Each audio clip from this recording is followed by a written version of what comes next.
لاہور کی ایک پرانی لائبریری کے کونے میں احمد بیٹھا ہوا تھا۔ وہ اپنی ڈائری میں کچھ لکھنے کی کوشش کر رہا تھا، مگر الفاظ جیسے قید ہو گئے تھے۔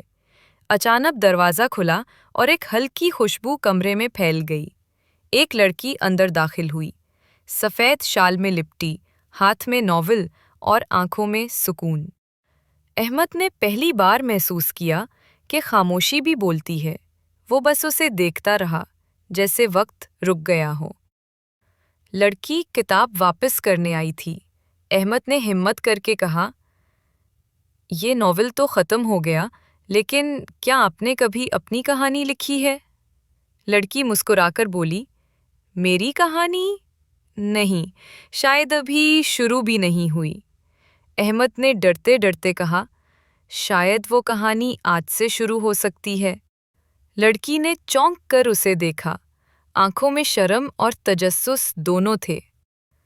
چند دن بعد دونوں ایک کیفے میں ملے۔ باہر بارش ہو رہی تھی، کھڑکی پر بوندیں بج رہی تھیں، اندر قہوے کی خوشبو تھی۔ احمد نے کہا، مجھے لگتا ہے بارش اور قہوے کا رشتہ ویسا ہی ہے جیسا محبت اور خاموشی کا، دونوں ساتھ ہوں تو سکون ملتا ہے۔ لڑکی نے ہنستے ہوئے جواب دیا، اور اگر قہوہ ختم ہو جائے تو؟ احمد نے مسکرا کر کہا، تو بارش کافی ہے، اور اگر محبت ہو تو الفاظ کی ضرورت بھی نہیں۔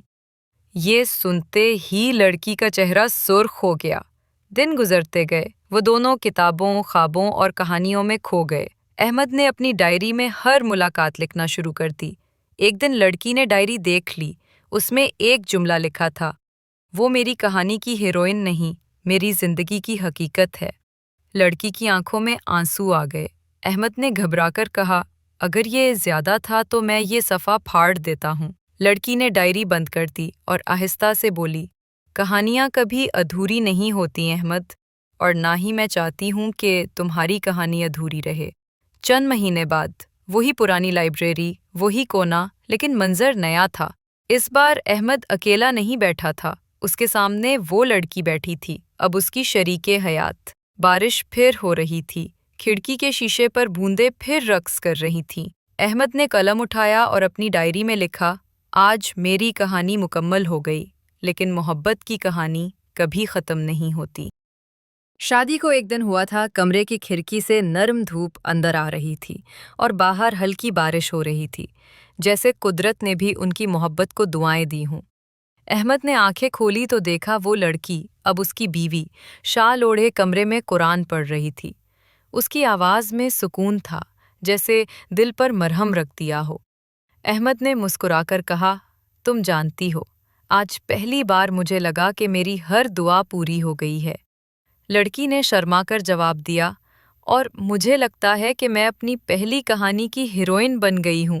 احمد نے قہوے کا کپ اس کے سامنے رکھا اور کہا، یہ قہوہ، یہ بارش، یہ لمحہ، بس یہی میری دنیا ہے۔ باقی سب لفظ ہیں جو کبھی ختم ہو جائیں گے، لیکن تم میری ہمیشہ کی کہانی ہو۔ محبت کا سفر وقت گزرتا رہا، کبھی ہنسی، کبھی بحث، کبھی ضد، لیکن ہر دن محبت میں اضافہ ہوتا گیا۔ وہ دونوں سمجھ گئے تھے کہ محبت شادی پر ختم نہیں ہوتی، بلکہ اصل کہانی تو تب شروع ہوتی ہے